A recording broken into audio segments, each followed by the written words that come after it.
परमाध्यक्ष श्री मुकुंद शरण जी महाराज एवं जगत गुरु महाराज का तो जितना संबोधन किया जाए अधिक से अधिक भलो। ऐसे महापुरुष और जिन महापुरुषों की सानिध्यता थी, हमारे गौ सेवक गोलोक बिहारी की कृपा पात्र नंद किशोर भारद्वाज जी ने कहा कि यहाँ के संत सभा के अध्यक्ष परम श्रद्धेय ज्ञानानंद जी महाराज, मुक्तिनाथ पीठाधीश्वर श्री स्वामी कमलानयनाचार्य महाराज, महामंडलेश्वर स्वामी आत्मानंद गिरि जी महाराज, अनंत श्री विभूषण श्री रमणानंद गिरि जी महाराज वो पधारे नहीं, पर हमारे सबके बीच में सर्वम खलु विदम ब्रह्म, वेदांत के सूत्र सभी में ब्रह्म व्याप्त है। आप सब नहीं बैठे और इसी को हमारे गोस्वामी तुलसीदास जी ने कहा, सिया राम मैं सब जग जानी, करूं प्रणाम जोरी पानी। सभी में मेरे सीताराम बैठे हैं, ये गोस्वामी तुलसीदास जी का वाक्य है। और हमारे श्रीनिमाचार्य भगवान 10 श्लोकी में कहते हैं, नान्यागति कृष्ण पदारविंद, कहीं भी चले जाओ भगवान श्री कृष्ण के आश्रय के बिना। देखिए शंकराचार्य भगवान मां के दर्शन करने गए, संन्यास लेने के बाद हम बाबा जियों को अपने जन्मभूमि को प्रणाम करना चाहिए, क्योंकि मोह हो जाता है। मातृभूमि है ना, जननी जन्मभूमि स्वर्गात विदरीय से, आप लोग सब जानते हैं, इसकी व्याख्या की आवश्यकता नहीं। का मोह न हो जाए, इसलिए संतों ने कहा कि जन्मभूमि में अपने रक्त संबंध से सूचना मत करो, जाओ नहीं। पर कहा मातृदेवो भव, मां से बढ़कर के कोई गुरु नहीं है। पिता का परिचय, बाप का परिचय भी मां कराती है। लड़की ब्याह करके जाती है तो कहते हैं इसकी मां ने कुछ नहीं सिखाया। बड़ी सतोगुणी घर हो और मीराबाई जैसी लड़की हो और कहे तुम्हारे माँ बाप ने कुछ नहीं सिखाया, तो वो काली जी का रूप धारण कर लेगी। माता पिता के विपरीत नहीं सुन सकती है, मां का स्थान ऐसा है। तो ऐसी मां की अंतिम अवस्था की स्थिति सुनी तो शंकराचार्य भगवान ने अपने गुरुदेव से आज्ञा ली और गुरुदेव के पास प्रणाम करके मां के दर्शन करने गए, ऐसा उल्लेख है। और शंकराचार्य भगवान ने कहा, मां सोहम सोहम नहीं करना बहुत हो गया, अब तो भज गोविंदम गोविंदम भज मूढ़ मते। ये कहकर के मां को कहा कि गोविंद का भजन करो, हम कृष्णाश्रय हो जाएं, भगवत आश्रय हो जाएं। वेदांत के बिना भक्ति अधूरी, भक्ति के बिना वेदांत अधूरा। ऐसे समन्वय की परंपरा करने वाले एकमात्र जगतगुरु भगवान श्री निम्बार्काचार्य हैं। श्री निम्बार्काचार्य भगवान का प्रादुर्भाव भगवान शंकराचार्य से भी प्रारंभ है, पूर्व में है। इसलिए भगवान शंकर भी वैष्णवाना यथा शंभु, हमारे आचार्य तो भगवान शंकर। स्वामी कृपात्र जी महाराज कहा करते थे, भैया अरे बांस की बांसुरिया तूने कौन कौन तप कीने री। हमारे ब्रजवासी लोग कहते हैं, विद्वान लोग चलेंगे, समय बहुत हो गया, आप लोगों की बलिहारी है, मातृशक्तियां, यहाँ विद्वान लोग सब विराजमान हैं, परंतु ये ध्यान रखिए कि ये भूमि वो है जिस वृंदा ने भारत की संस्कृति, भारत की जननी, भारत की नारी, नेपाल की नारी, भारत और नेपाल में कोई अंतर नहीं, लिपि एक है, उपासना एक है, तीर्थ एक है। जो प्रमाण महाराज जी ने दिए उस प्रमाण के अनुसार पुरातन काल में आर्यावर्त का देशांतर्गत, यहाँ ब्राह्मण लोग सब संकल्प कराने वाले, आर्यावर्त खंड तो यही है, कहां कहां तक दूर दूर था। इस नेपाल की सगरमाथा अंचल, कोसी, दुग्ध कोसी, कितने ही उदाहरण हैं जो आप लोग सब जानते हैं। आप लोग सभी पढ़ी लिखी मातृशक्तियां हैं, पढ़े लिखे नारायण हैं, सरस्वती के सुपुत्र सभी विद्वत मंडली है। और इसी क्रम में हमारे गुरु भ्राता, मैं कहता हूं मेरे को आदर देते हैं पंडित श्री भागवती हरिप्रसाद अरियाल जी, ये मेरे ज्येष्ठ हैं, क्योंकि इतनी विद्या है। हमारे पूज्य गुरुदेव भगवान का इनको पूरा बड़ा हस्त था, कहते मूल पाठ कराना है, करेंगे अरियाल जी को बुलाओ, कुछ कार्य करना हो करें, उनके बराबर ईमानदार मेरे शिष्यों में कोई नहीं है। महाराज जी ऐसे चैलेंज से करते थे। इनके ऊपर गुरु जी की कृपा है और दास के ऊपर भी गुरु की कृपा है। प्रभु के प्रेमियों, हमारे वृंदावन बिहार जी का बगीचा केलादी का स्थान हो, हमारे बाल संत जी महाराज का स्थान हो, भजन कुटी हो, सनकादि का आश्रम हो, युगल भवन हो, बिहार जी बगीचा के हम लोग सब ब्रांच हैं। हेमराज केशव संत जी महाराज ये सब बिहार जी बगीचा के गुरु से नतमस्तक। क्योंकि हरिप्रिया संदेवाचार्य जी महाराज दीक्षा तत्व प्रकाश जो हमारे निमार संप्रदाय का प्रामाणिक ग्रंथ है, निमार संप्रदाय का, उसके उद्धाता हमारे दादा गुरु जी के परदादा गुरु जी, कानपुर के जुगपत कमलापति के परम गुरु। ऐसी परंपरा से आए, इस परंपरा में हम लोग हैं। ये नेपाल राष्ट्र महान है और 800 वर्ष पहले तक मार्बल की मूर्तियां नहीं थी, ये ध्यान रखिए। चित्रकारों ने भगवान की उपासना की, आराधना की। ब्राह्मणों, आज भी पुराने पुराने ब्राह्मण जो मार्बल की मूर्ति बनाते हैं, व्रत रख करके जयपुर में बनाते हैं। ठाकुर जी कृपा से हजारों मूर्तियों को ऑर्डर का सुयोग बना, इसलिए पता। तो वो व्रत रख करके आह्वान करते कि हे प्रभु, आपके श्री विग्रह का, मुखारविंद का स्वरूप हम वर्णन कर सके। जैसे तुलसीदास जी को ठाकुर जी की छवि कैसी है, कहा रघुवर छवि रघुवर सम, किसी से क्या तुलना की जाए, किससे उपमा दी जाए। तो कहा कि रघुवर की छवि, भगवान की छवि तो भगवान की छवि है। एते चाष्ट कलापूर्ण कृष्णस्तु भगवान स्वयं, भगवान श्री कृष्ण ऐसी कलापूर्ण। तो भगवान की मूर्ति का स्वरूप आवाहन करने वाले व्रत रख के करते थे। परंतु चारों संप्रदाय में, आर्य संस्कृति के हैं, सनातन संस्कृति के हैं, रामानुज हो, रामानंदी हो, माधव गौड़ी संप्रदाय हो, वल्लभ संप्रदाय हो, विष्णु स्वामी हो, वो सब श्री शालिग्राम भगवान की आराधना करते हैं।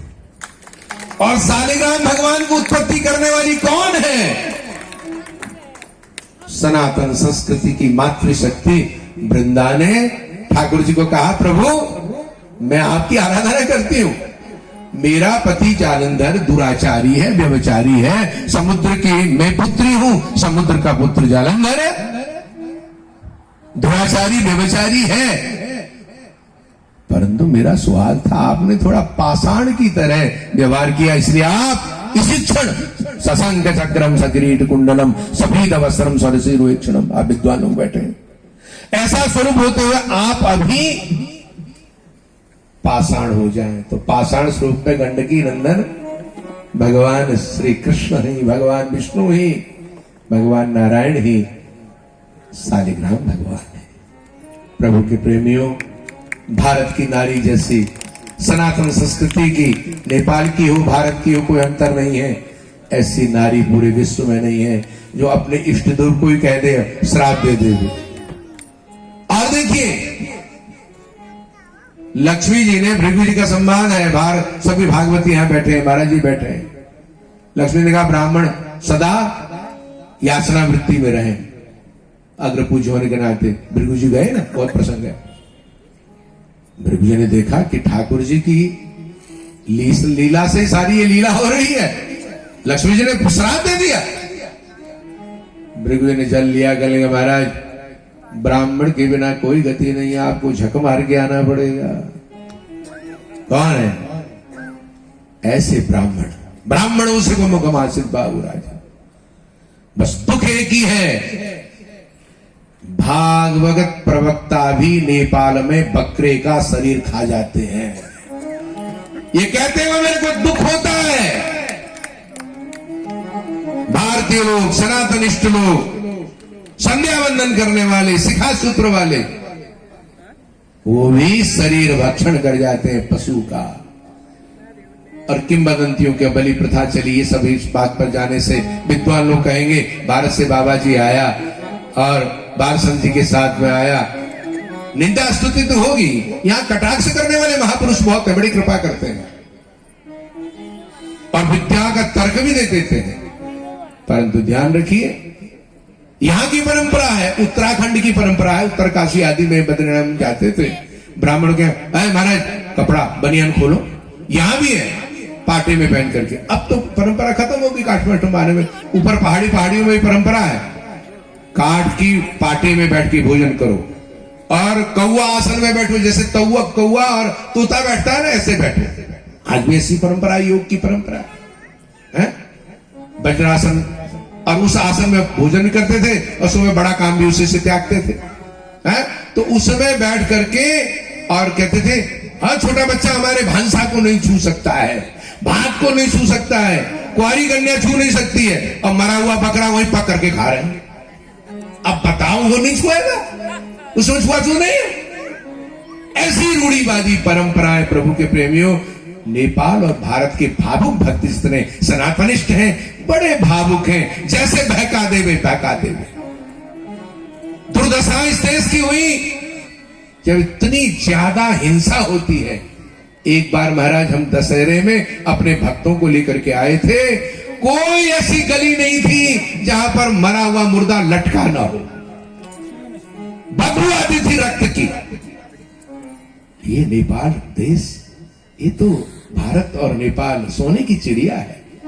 ये पर्वतों में ऋषियों ने साधना की है, भजन की है, और गंडकी नदी बहती है जहां पर शालिग्राम भगवान कालीनंदी में जब मैं गया, हमारे मलुक पीठाधीश्वर संत हैं, उनके साथ हम गए, भैरवा से गए थे, स्नान किया, रोना आता है। क्या सुंदर, कितने खनिज पदार्थ हैं यहाँ पर, कितने स्वर्ण की खाने हैं, कितने चांदी है, लोहा है, कोई ऐसी चीज नहीं है जो हिमालय में न हो, परंतु यहाँ के निजी स्वार्थी लोगों ने बर्बाद कर रखा है। कहते हुए मेरे को दुख होता है। ये नेपाल जननी, भारत जननी, और अंतिम में ध्यान रखो, कोरोना में आप लोगों को सिखा दिया, किसी का कुछ खाओ नहीं, तौलिया नहीं छो, दूर से हाथ जोड़ो, सब कुछ जैन संप्रदाय में बना दिया, नाक बंद करके। उससे उभरे हम लोग। इसलिए प्रभु के प्रेमियों, निम्बार्काचार्य भगवान और कोई नहीं, भगवान श्री कृष्ण के ही अंश स्वरूप है। सुदर्शन चक्र भगवान का पावरफुल शक्ति है। सुदर्शन चक्र, स्वामी करवात्री जी महाराज जी कहा करते थे, सुदर्शन चक्र भगवान ने एकांत में भगवान से कहा कि प्रभु, मैं सबको दंडित करते करते गले में सुदर्शन चक्र चलाते चलाते कब तक दंड देता रहूंगा, कभी मैं भी संत बन करके भजन करूं, आपका साधना करूं। तो भगवान श्री कृष्ण की लकुटिया, रंग देवी और सुदर्शन चक्र, इन सब के सम्मिश्रण से ही श्री निम्बार्क भगवान नियमानंद हुए। मूंगी पैठण में अवतार हुआ अरुण ऋषि और जयंती माता के यहाँ, और 5 वर्ष के हुए, ब्रजवासी लोग गए वहां पर, ब्रज की महिमा गा रहे हैं, और पूर्व संस्कार वश वो नियमानंद गोवर्धन और बरसाने के बीच में निम्बक ग्राम में आकर के नीम के पेड़ के नीचे माता पिताओं के साथ, गौ सेवा के साथ आनंद है। उसी समय ब्रह्मा जी को शंका हुई। देखिए, ब्रह्मा जी को, भगवान शंकर को शंका नहीं होती है। यदि वो शंका न करते तो हम लोग ये प्रामाणिक ग्रंथ हमको कैसे मिलता? ये कथावाचक भागवती महापुरुष लोग कथा बांच करके आपको धन्य भागवती वार्ता प्रेत पीड़ा विनाशिनी कहां से सुना? हमारा अभिमान, अहंकार, क्रोध, मोह, ये हमने धुंधुकारी को देखा नहीं है। काम है ऐसा क्रोध है, ऐसा रजोगुण समुद्भव प्रभु के प्रेमियों, यही धुंधुकारी है। इस धुंधुकारी को मारने के लिए ठाकुर जी ने सारी लीलाएं की हैं। यदि वो लीलाएं न होती तो ये कथा नहीं होती। कथा नहीं होती तो हम पूर्वजों की सदगति के लिए सप्ताह वाचन कैसे करते? और इतने ब्राह्मणों को भगवान ने कृपा पूर्वक, ब्राह्मणों को कोई फैक्ट्री चलती है, काम कारखाने? श्रीमद् भागवत कल्प वृक्ष है। इस वृक्ष के, इस कथा के मूर्ख से मूर्ख भी कथा करे तो महाराज इतनी चढ़ावती आ जाएगी, इतनी लक्ष्मी कृपा करेगी। कलयुग में भगवान श्री कृष्ण का स्वरूप प्रत्यक्ष। तो इन सबको वर्णन करने वाले श्री सुदर्शन चक्र अवतार निम्बार्क प्रभु जो अवतरित हुए, ब्रज की लीला सुनी और उसके पश्चात हट किया, बाल हट, और पधारे नंदग्राम के बीच में। और जब ब्रह्मा जी ने शंका की भगवान की प्रेरणा से ही, तो फिर सूर्यास्त हो गया।